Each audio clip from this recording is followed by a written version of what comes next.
Welcome to Psychology Corner. Today we are going to study about synaptic transmission in neural coding. It is important to realize that in terms of neural communication, firing of an action potential is all a neuron can do. The neuron fires an action potential in a single brief pulse and then becomes inactive for a few thousandths of a second. It can only be triggered if the stimulation by a presynaptic neuron reaches the threshold level. Thus, in response to any given synaptic input, a neuron either fires an action potential or it does not. If it fires an action potential, the potential is always the same size. This is referred to as all or none block. You can think of neuronal action potential as the binary signals, zeros and ones computers use to implement software instructions. Neurons are either firing an action potential 1 or not 0. If it is firing, it is represented by 1, and if it is not, it is shown by 0 or represented by 0. Once initiated, the action potential travels down the axon to many axon terminals. But how can the nervous system code for that is to represent the complexity of our experiences if the basic unit of communication is so very simple? Each coding question has a different answer revealing the complexity of the nervous system itself, but there are some basic principles. For example, imagine listening to a sound and noticing that it is becoming louder. This change in intensity is coded for the level of the response of a single neuron.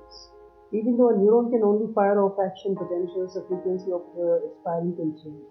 In other words, a single neuron might respond to a particular sound with a response rate of 200 action potentials per second, and increasing response rate to 800 action potentials per second as the sound increases in its intensity.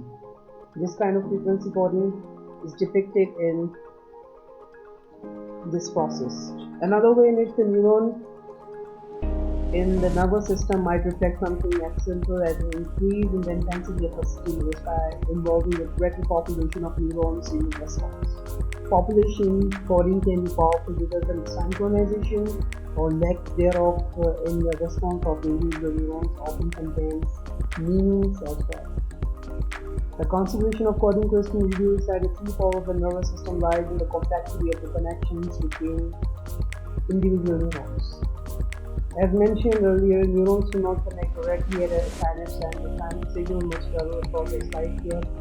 When an action potential moves down the axon and arrives at the terminal buttons, it stimulates synaptic vesicles. In the terminal buttons, the synaptic vesicles are small spherical structures that contain neurotransmitters.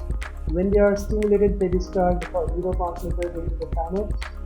The neurotransmitters diffuse from the synaptic neuron across the synaptic gap and bind to receptors, which are proteins lodged in the dendrite membrane of the postsynaptic neuron. The neurotransmitter and the receptor site fit together like the pieces of a jigsaw puzzle or a key and its lock. The lock and key action causes a change in the permeability of ion channels in the receiving neuron. The effect of this change might be either excitatory or inhibitory. An excitatory effect allows positively charged ions such as sodium to enter the postsynaptic neuron, which depolarizes as a result, so that inside is more positively charged than it was before. This makes the postsynaptic neuron more likely to reach its excitation threshold and thus more likely to generate an action potential. The change in permeability of the ion channels in the receiving neuron can also be inhibited.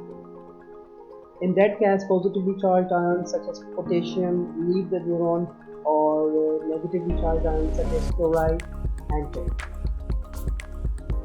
The postsynaptic neuron becomes hyperpolarized. The inside is more negatively charged than before. Consequently, it is likely to reach its excitation threshold and therefore less likely to generate an action potential. Some of the most important neurotransmitters in our nervous systems are described here. We will make another video for that.